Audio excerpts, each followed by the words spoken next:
Okay, so I'm going to be replacing the core plug on this flathead and this Plymouth right here. So I tested out a couple different designs. You can see that one right there.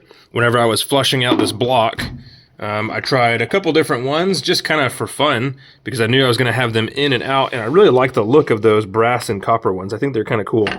Well, this front one right here on the block is corroded pretty good around the edges there. So this one lasted about 200 miles and just started leaking too much to be safe to keep going. I was afraid it was going to pop out. So we're going to replace it with what is supposed to be there.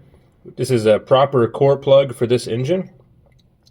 This one right here is a Dorman 550-023, which is going to be specific for Plymouth, Dodge, Chrysler flatheads, 23 or 25 inch. But what you want to do is make sure you have this hole cleaned out super well, because we're going to be putting some sealant on here because of the corrosion of the pitting.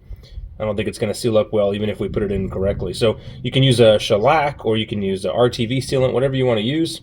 But we're going to be putting it in this direction with the rounded portion outward and then pounding on the center. And what that's going to do is it's going to flatten it out. And since it's a circle, it'll expand in every direction and hopefully seal up well.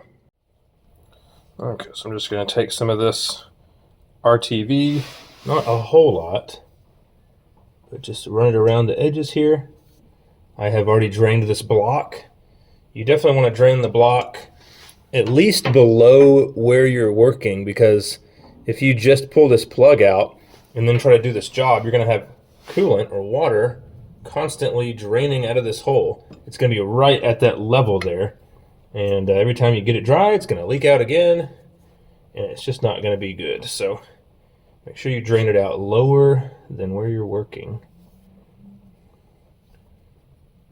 So I did that, and I made sure it was nice and dry. Then I cleaned it up with some carb cleaner and hit it with a torch. So that way we know it is as dry as possible. So now we'll take the core plug here.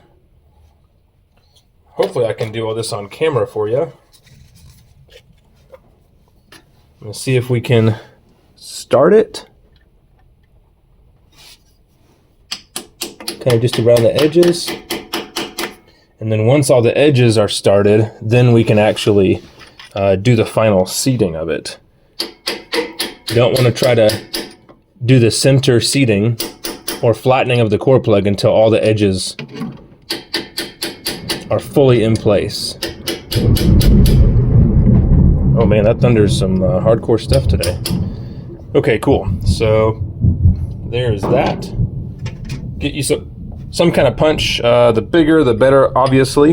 And we don't want to make a hole in it, so make sure you use a flat punch. You could even use brass if you want to. And we're just going to give this thing some wax right in the center to try to flatten it out.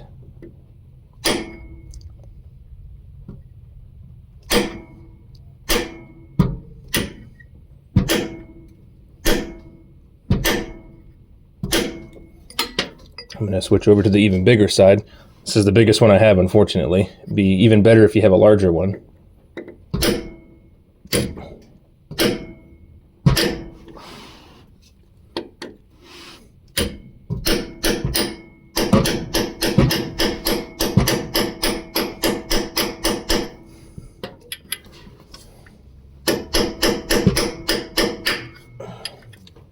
Okay, so that is going to do it for this one. Ideally, you'd have a little larger punch so you can really kind of deform this thing outwards, but I think that's going to do it.